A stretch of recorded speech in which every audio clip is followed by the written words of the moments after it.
Hello and welcome to Peaceful Rebellion. And today we are with John Harris. It is John Harris, isn't it? I've got your This name right. is, yeah, yeah. Yeah. And John's a member of the Peaceful Rebellion Telegram group, and he offered himself to have a chat, and so that we can find out a little bit more about him. Hello, John. How are you? Oh, yeah, your phone slipped a little bit. Yeah. It's okay. I'm very well generally. Yeah. Um, I think I have my ups and downs like everybody else, but generally speaking, vibration's pretty good. Yeah. Good. And whereabouts do you live, John? I live in Shropshire. In Shropshire. Okay. Yeah. Yes. Brilliant. So, right. So the idea of this conversation is for us to find out a little bit about you. Right. Now, I know this is an open-ended question, but give us a little bit about your background. What brought you here? Um, well, first off, I'm a father of four. I have got two daughters in their 20s from first marriage, two sons in 11 and 15 from second marriage. I'm divorced from both of them. Okay. Probably my fault, but I'm a ex-soldier. I did 12 years military service. After leaving the forces, did a plethora of different jobs. I think the one I enjoyed most, which I would still be at if it wasn't for my son, because my firstborn son, 15-year-old, he was born with a very rare bowel condition, which means we've been in and out of hospital a lot, and I mean a lot. Right. Which is something I can touch on later on. The fact that I was in a top-end NHS hospital during the pandemic and the lockdowns and everything else, and being the only one who wasn't wearing a face mask, I'm telling you, that was interesting. I can imagine. Yeah. And what brings me to this place right now? I mean, that's a really interesting question. It's something that that has kind of been a revelation to me. Is that looking back in retrospect, a lot of the events and experiences and the things that I've done in my life, some seemed quite traumatic at the time, and others, were quite wonderful. And it's made me realise that it's actually made me the person that I am today, and it's made me, it's kind of fashioned me into somebody that can deal with what's going on. Because of the past experiences, and it's almost like being like a jigsaw. And now I can actually see the picture, and I'm now sitting here in front of you, which I've kind of manifested because must have been about 6 months ago. I kind of put it out there, but it'd be nice to have a chat with Gordon actually. So here we are. There you are. Yeah. And it came to me. One day I thought, I want to get to know the people in Peaceful Rebellion. I want to have a chat with them and let everybody else meet them as well. So, John, you've said a few interesting things. Now, I want to come back to some of these events that were life changing and that sort of set you on the right track. When did you first wake up? And this is another question that I've shared with lots of other people that are awake as well. Is that I kind of always felt there was something wrong with the world, but couldn't put my finger on it. And once again, through a number of life experiences, and I've always been somebody that kind of questioned the narrative and questioned, well, anything, when it comes to conspiracy theories and things. And I've always had an open mind. So, sorry, what was the question again, Gordon? When did you wake up? What actually made you wake up? Yeah, when did I wake up? I think once again, having spoken to lots of people, I think I was triggered, and I say triggered because when the pandemic started, and at first I thought it was what we were being told it was, and then I felt I was triggered. Like somebody had flicked a switch, and all of a sudden it was kind of like, whoa, hold on a second, what's going on here? Well, this isn't right, and I was then lucky enough, and I believe that everybody that you meet, especially people that are very influential in your life, are preordained, and you're meant to meet these people. Well, I got to know the neighbours of my ex-wife, dropping the boys off and picking the boys up, just on friendly terms, saying hello. And their names were Ian and Maria.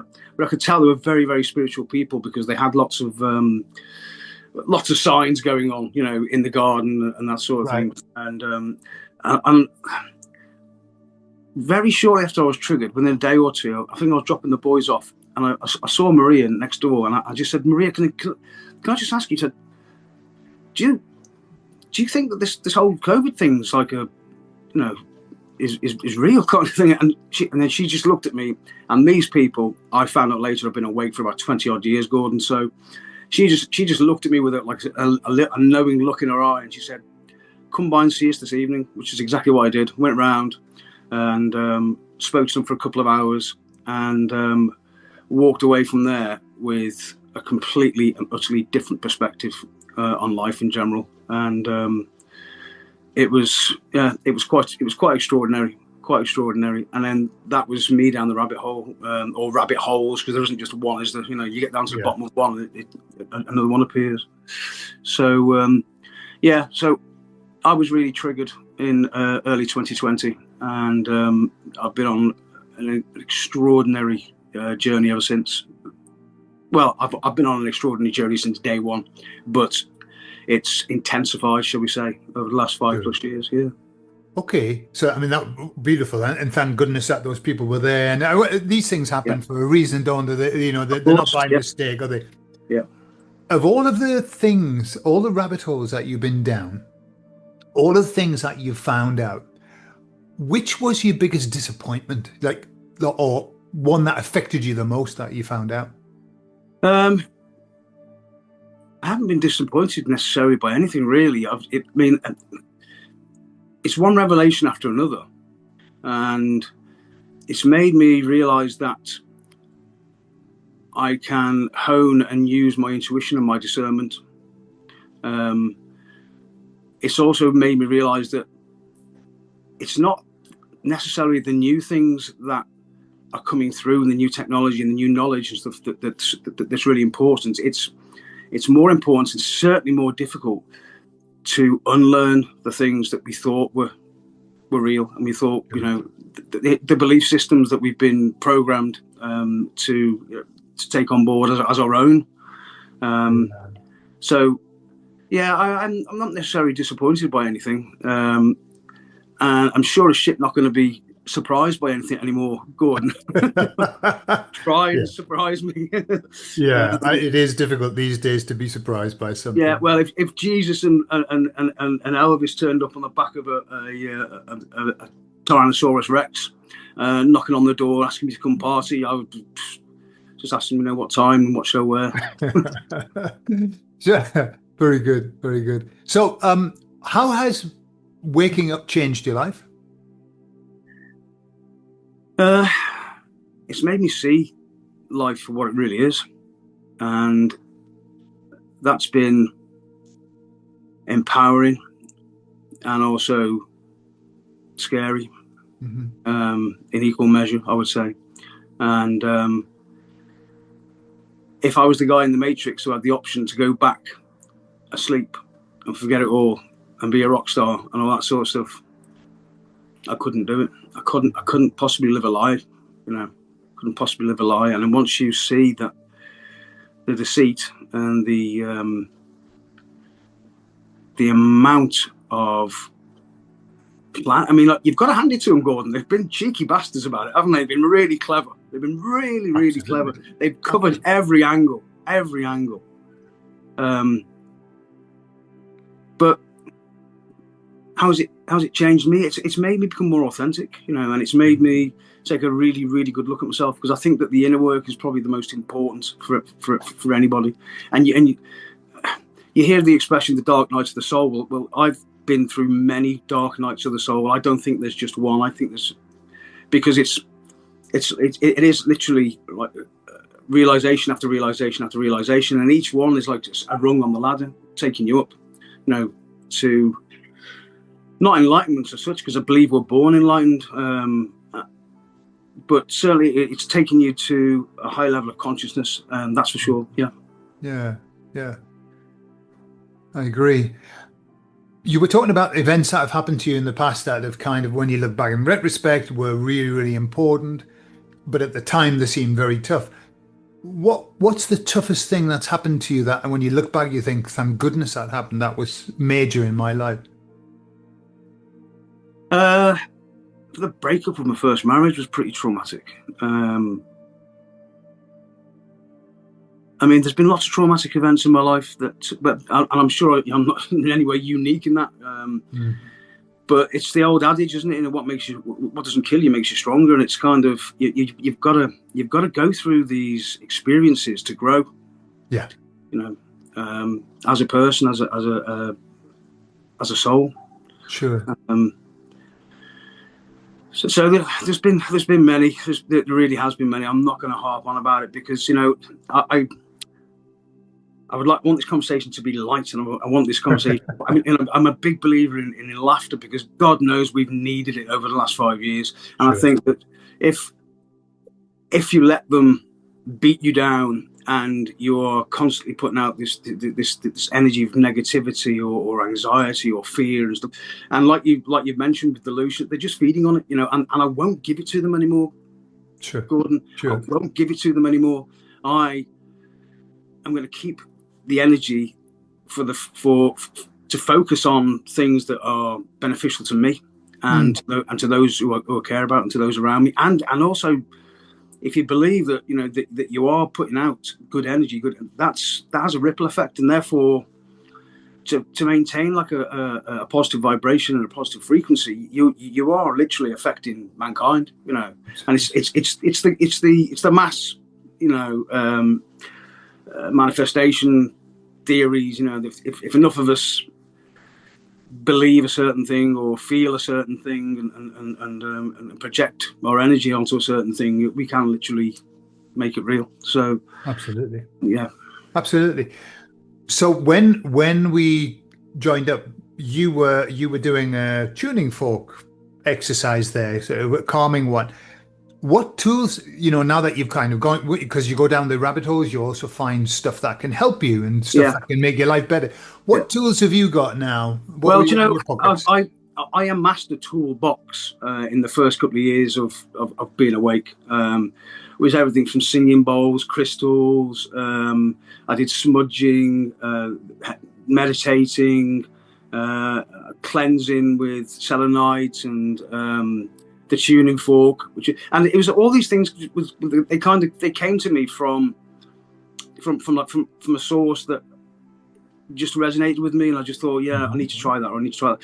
But over the last couple of years, I've gone from being in a really strong, accelerated growth to almost like a cocoon state, and I rarely meditate anymore, and I don't use any. I use the tuning fork to bring me into a state of calm prior to the interview. But I don't use that very often.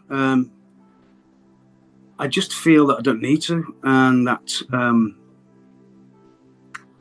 I'm in a place where being present and being completely in control of your thoughts and your emotions is probably the most powerful tool of all. So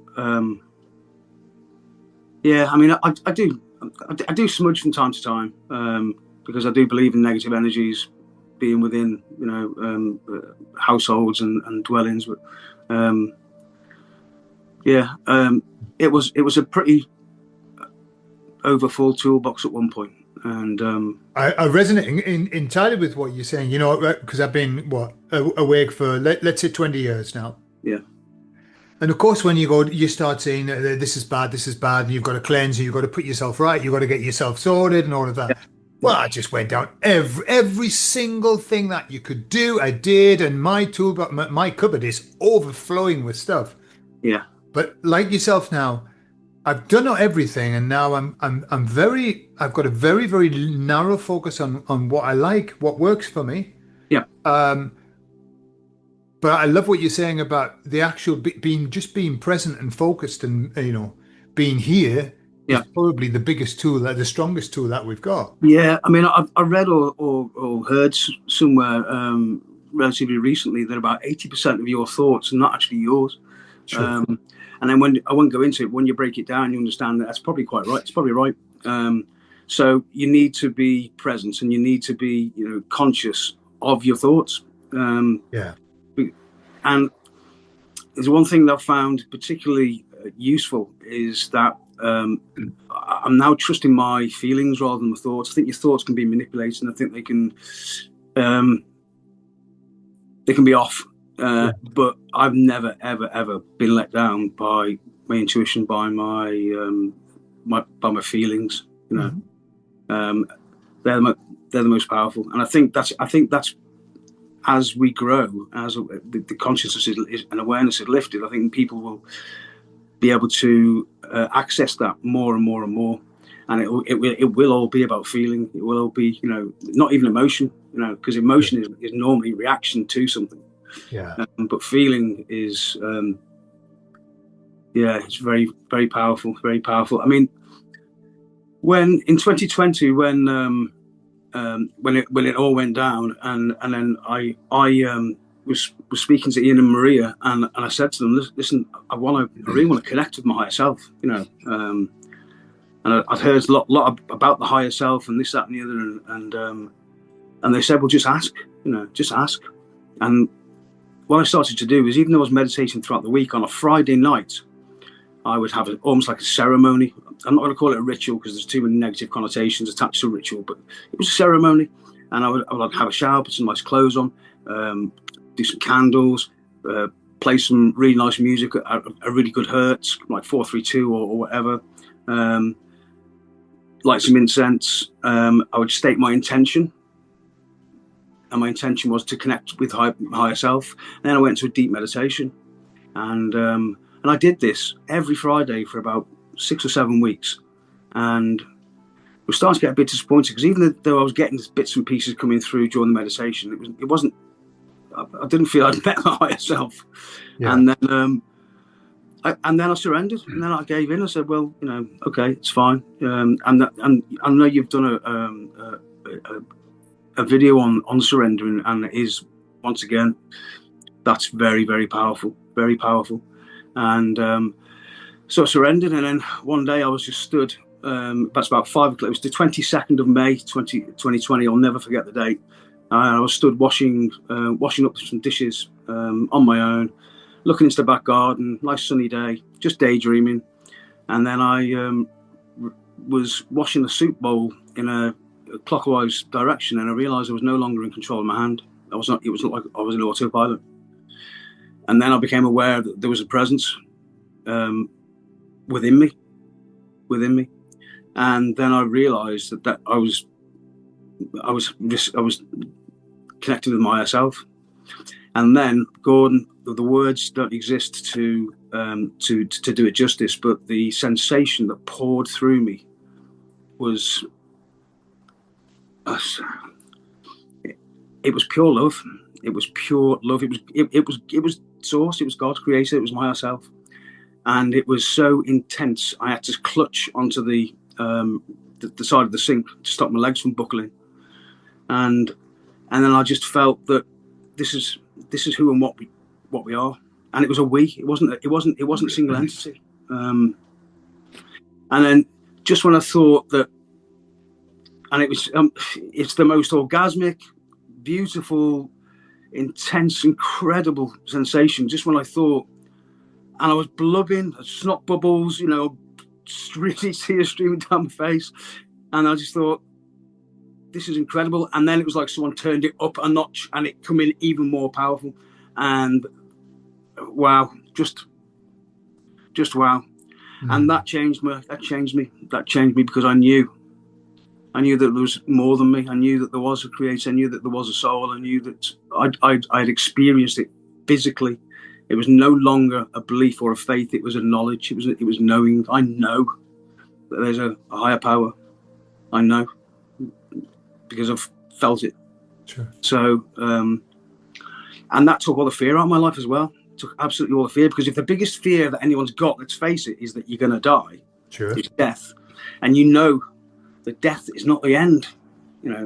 it's the end of the vehicle. It's the end of the, well, not vehicle, it's the end of the body, the flesh, the blood. Then what else is there to be afraid of? Yeah.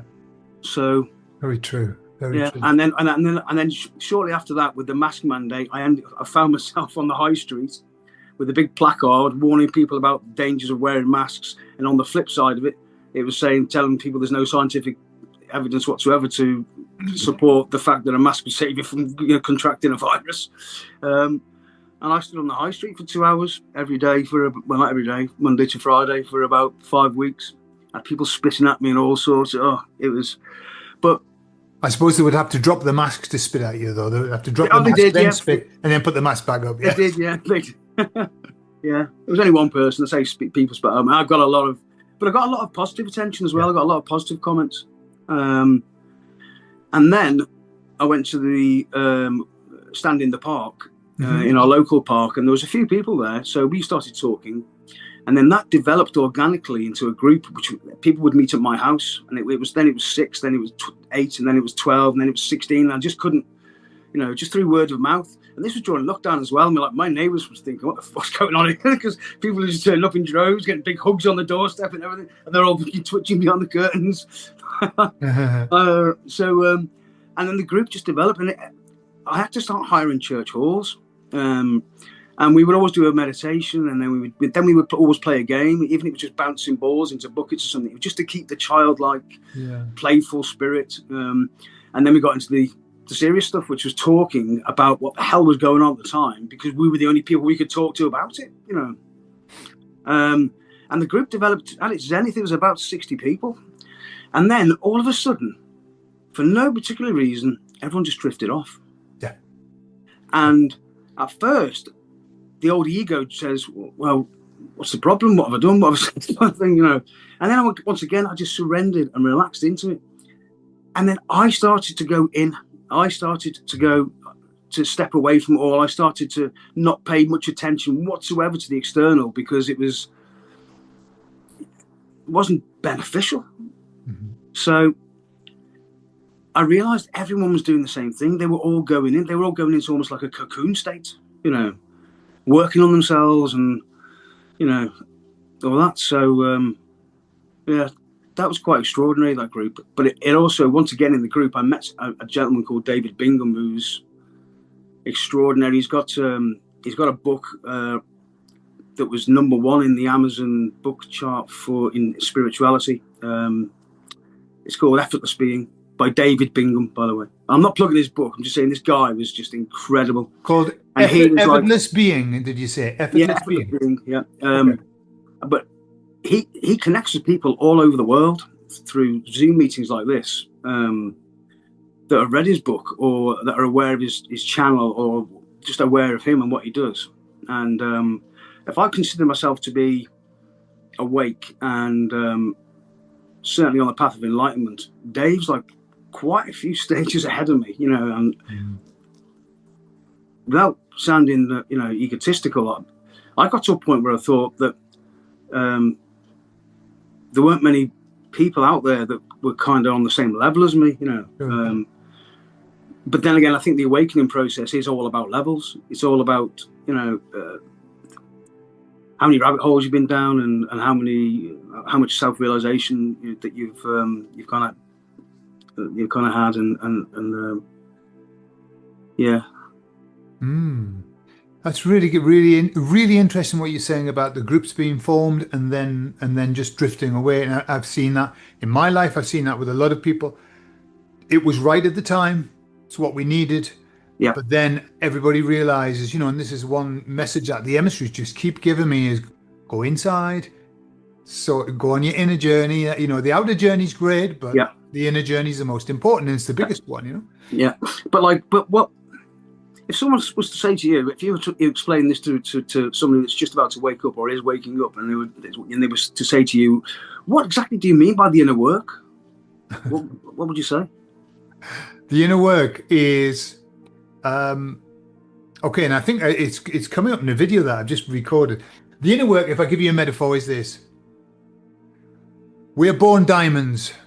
We are diamonds. You alluded to this. We're born kind of divine or whatever. And what happens is that we're covered in shit. With life covers us in shit. Do you know what? I know exactly what you're going to say. I use the exact same analogy, but I use a column of light. Exactly the same. So our job, the inner work, is hosing off the shit and finding the diamond again. That's all.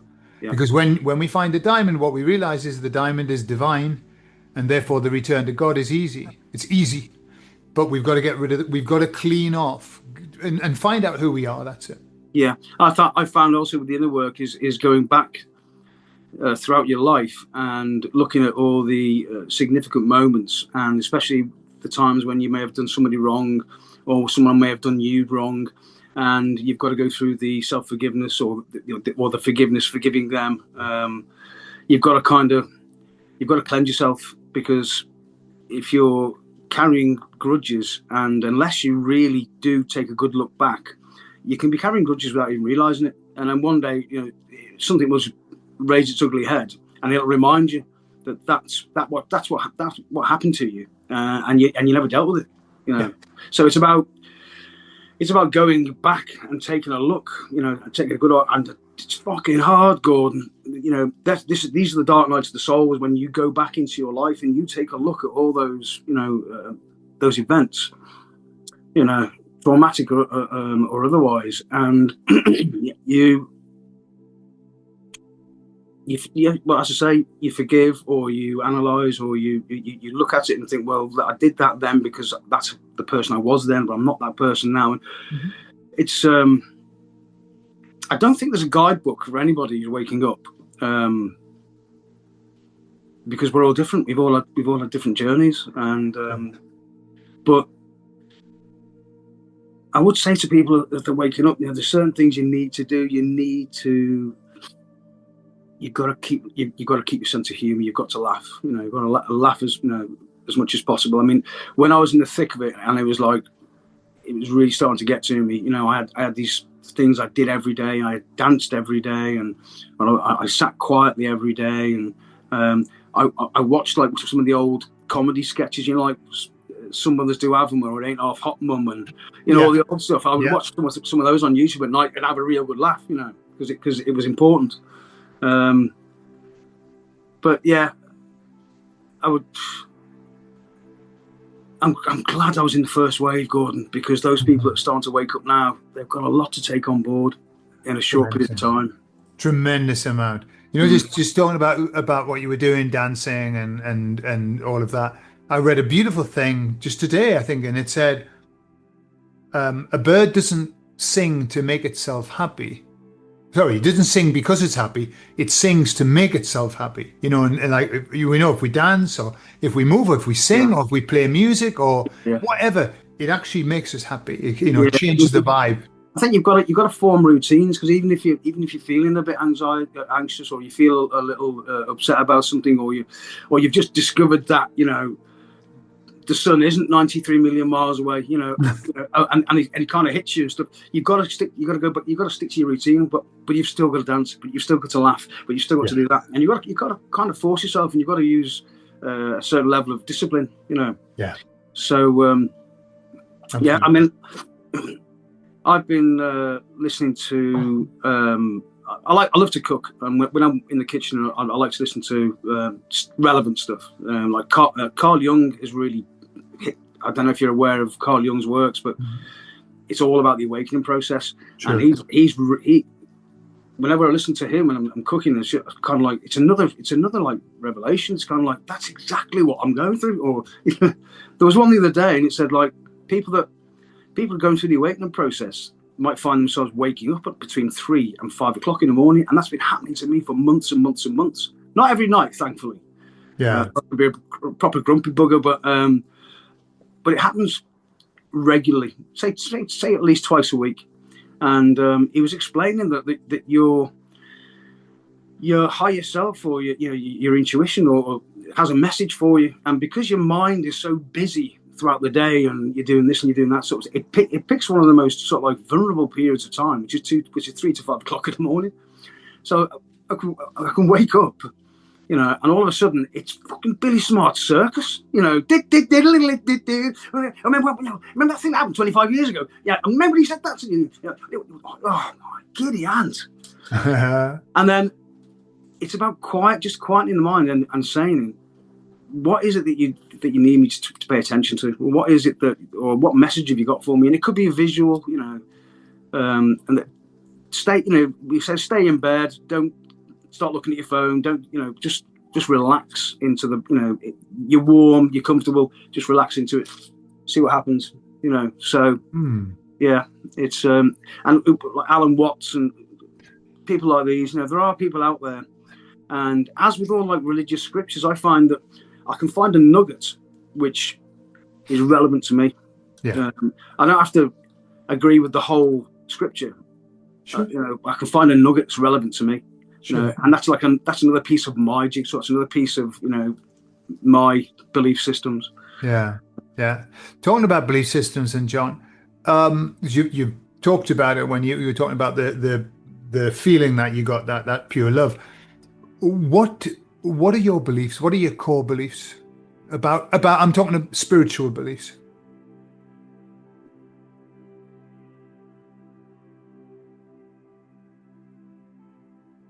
I kind of don't have any. I know there's a higher power. I know death of the body isn't the end. I know where we're going, and I know how we're going to get there, and I know it's staggeringly beautiful. Where are we going? Well, we're going to what I suppose, in a word, state of utopia, and we're going to get there through raising our consciousness and living in communities that care for each other and care for, you know. So I've seen this, I've seen it, Gordon. So I know it's going to happen. It's about taking us to a position where we are ungovernable and where we take care of ourselves. We are living in communities that support themselves and support each other. You know, it's a little bit like the Shire in The Hobbit, The Lord of the Rings, right, where everyone's just helping everybody else and just getting on with life, and you don't need any money, and you don't need, you know, you pay somebody with your energy or your time, and yeah, it's going to be extraordinary. It's going to be extraordinary, and I hope we get to see it, at least, you know, the beginning of it in my lifetime. I'm pretty sure I will. Pretty sure I will. Yeah. And so that's where we're going, right? And I resonate completely with everything that you're saying. Where are we now? Where do you see us now? What's going on right now? I see us in once again, it's a state of transition, and it's more, the veil's being lifted, and the more it gets lifted, the more you can see. Unfortunately, I think there's going to be a small percentage of people that don't have the eyes to see, and they won't. I think they're just going to stay in the old system. But I do believe the vast majority of people are going to go with are going to experience this transition, and like you use the left road and the right road example. Enough people will see that going down the left road is beneficial and is going to be it's the place to be. Even the NPCs and stuff like that, because they're followers. So if enough people look down the left road and say, "Look at those! They're growing their own food, right? They're providing their own entertainment. They have these big cookouts. They're playing games all the time. There's music going on. It's fucking brilliant! It's brilliant! You know, why do I want to stay here in this? You know." So enough people will see, you know, and the ones that, you know, the followers, they'll follow the ones that have made the decision. I think a lot of people have made a decision already. They're just kind of, they've got to go through the tough stuff first. Oh yeah, absolutely. How do you cope, John? You know, we're in now in a period where there's so much happening that certainly for myself, I don't want to keep up with it, but I couldn't even if I wanted to. How do you cope with all of the stuff that's happening? What's your opinion on that? I don't really know what's happening, Gordon. I hear snippets, but I don't watch television. I don't listen to the radio. I don't read newspapers. I haven't done since it all started. I won't be swayed or manipulated by programs and by all the external nonsense. Of course, I'm aware of bits and pieces, but it's none of my business. I'm not interested. I've got more important things to put my energy and my focus into. So, yeah. And in this utopia that you've referred to, do you see yourself with a role there? I've been waiting for a neon sign to say go, because it's kind of, I know it's there. I can see it. Just waiting for some bugger to plug it in or flick the switch. I think we've all got a purpose. We've all got a role to play. But I do believe that there's something specific for me. At first, I thought it was getting the group together, and then of course that all faded. But I mean, that served its purpose as well. There was a lot of people there that were finding it difficult to cope, and they said, that their one saving grace is that they could gather with other people once a week and talk, and kind of discuss things. But as for moving forward, I think there's a role for me. I don't know what it is yet. I don't know what it is, but there's definitely something. There's definitely for sure. something. Yeah, and it's going to be next year. I'm pretty sure I feel it. Yeah. What do you feel about next year, 2026? Next year is a year of activity for me, really, because I've kind of been, like I said, in a cocoon state. I've been focusing on myself and also my loved ones, and I've been living a very quiet and almost docile existence. Whereas in the first couple of years, I just felt like a locomotive. It was just like, and then I've just calmed right down. And now I think next year is the year for movement, for action, whatever that may be. Okay. Yeah. And what's your, do you think that things are going to, if we're talking about this, the awakening, the revelation, the veil being lifted, do you think that things have got to get worse before they get better? Well, you've said it yourself, Gordon, and I completely agree, is that it's going to get worse for some people, but it won't be me. I'll observe it and I'll be aware of it, no doubt, but I think things have to get worse to shake certain people awake, they have been incrementally. You look at some of the things that have been going on, and I do get to speak to some of the people that are still asleep, but they're waking up, Gordon. I'm telling you, they are waking up. People are changing their minds about things. They're now talking less about football and more about the government corruption, and so people are they're getting there. Yeah, absolutely. What would your advice be to somebody who's just seeing the light, just starting to come awake? What would you tell them? No, that's a really good question. I'd have to do an Ian and Maria. I'd have to sit them down for 2 hours and just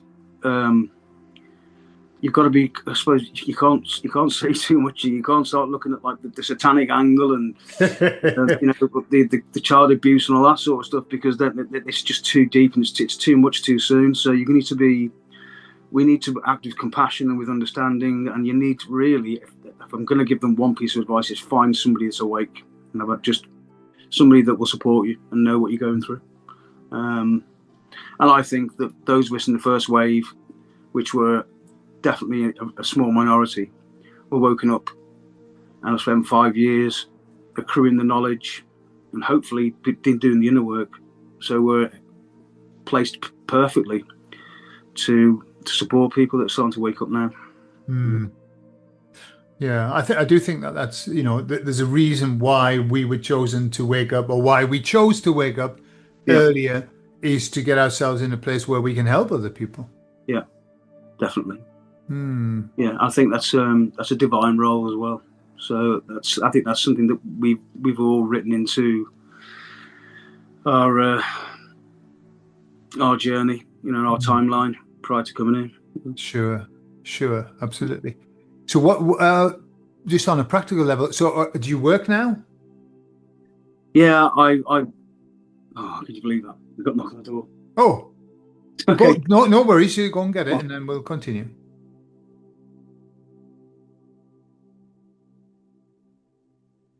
It's a delivery guy, and he's just left a kettle on the step. I haven't ordered any kettles. Oh, okay. Oh, there you are. Maybe I manifested it. I don't know. So where were we going? I apologize. So we were talking about what do you do? How do you earn your bucks? Well, as far as a job's concerned, my role is to spread positivity and to sow seeds. I can't talk too much about jobs, really. Okay. I'm happy to discuss that with you offline, but it's a sensitive subject, and you'll understand why when I. Okay. Yeah. No I mean, it's not something I can talk about. Okay. No worries at all. No. I don't want to sound all mysterious. Yeah. Now you've got me. Whoa. Yeah. I'll tell you about it, Gordon, but not now. Okay. To use your hypnosis thing. Oh yeah, in a moment, but not now. yet. Yeah. I live the life I want to live. Right. I've chosen this life, and it can be a struggle sometimes, but it's mostly really good. Yeah. Excellent. Well, John, listen, it was a fantastic chat. Thank you very much for taking the time to talk to us and to share your wisdom and your knowledge and everything like that. By the way, John's from we know one another through the Telegram group and through obviously the channel as well, the YouTube channel. Yeah. Yeah. If you want to join our Telegram group, it's called Peaceful Rebellion. The link's in the video information, and the only criteria is that you be a nice person, and then you can join. Yeah. No, I can highly recommend it. There you are. Filled with nice people, everyone who wants to help, and people who've been awake for a long time. These are people who've been awake for a long time, a lot of them. John, lovely to talk to you, and hopefully in the future we'll talk again, when you've found out your role and you're in it and you want to talk about. Yes, absolutely. Yeah, absolutely. That's it's been a lovely conversation. I really appreciated it. But you need to change your little cartoon figure on your thumbnails, because it's not showing your tuft, mate. It's not showing your little tuft. I know, that's trying to get AI to get this little tuft in. It's difficult. All right. It's been a pleasure. Thank you very much, Gordon. You take care, and God bless you. You too. We'll talk again, John.